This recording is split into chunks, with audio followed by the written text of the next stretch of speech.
Hello, ladies and gentlemen, and welcome to The Discriminating Gamer, the Willy Wonka of board game review shows. But instead of giving out candy, we give out punishment! My name is Cody. Say, ladies and gentlemen, did you like that Star Realms? Do you like Cthulhu? Have I got the game for you? Cthulhu Realms from Tasty Minstrel Games. Cthulhu Realms from Tasty Minstrel Games is a deck builder. It's for 2 to 4 players. And the game, I'll tell you right now, is very, very similar to Star Realms. If you are familiar with Star Realms at all, you'll know how to play this game. But in a nutshell, how it works is this. Now, depending on the number of players, you're going to kind of configure your card layout a little differently. If it's just 2 players, you have 5 cards in a row that come out with the deck, and that's kind of your lineup that you buy cards from. If you have more, 3 or 4 players, what you do is you actually line out 3 cards between the players, and then you can essentially buy cards from either side of you, but you can't buy cards that are not directly adjacent to you. Now, the game is kind of a basic deck builder. Of course, you're using kind of your basic cards that have a conjuring ability, kind of a conjuring number, and you're using that to buy cards from their conjuring cost that are from the lineup, from the various cards that are available to buy. And you're making stronger and stronger decks. But also, like Star Realms, you're not just using cards to buy other cards, you're using cards to attack your opponent.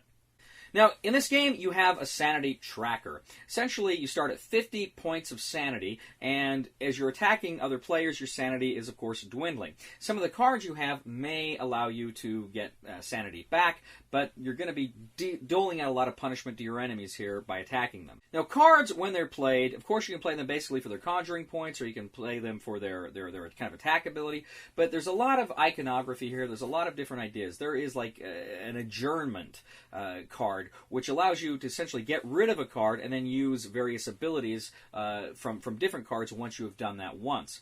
There are also locations. Locations go out and they're kind of permanently in play, and they can provide you various benefits. Some of them can block attacks. You have to attack the location before you can attack the player, kind of like outposts in Star Realms.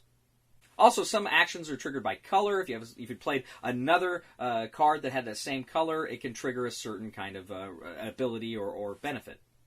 Some cards let you draw cards or discard cards or force other players to do that. Like I say, when you adjourn cards, you essentially put them out of the game. You put them back in the box. But then there's an ability that lets you essentially go through those cards and select one to bring back into the game. So that's a pretty cool ability, too.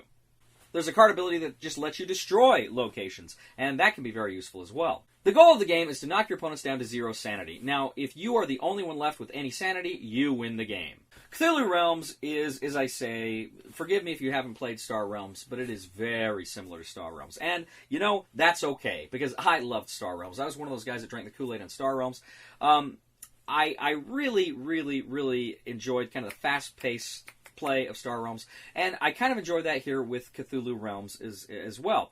Very similar play. I have to say, I may like Cthulhu Realms better. I like it better because you can play multiplayer. You can play with more than 2 players, although the 2-player is fun because it's so fast and so quick. I do like the idea that you can play multiplayer. I think those are fun games that we played.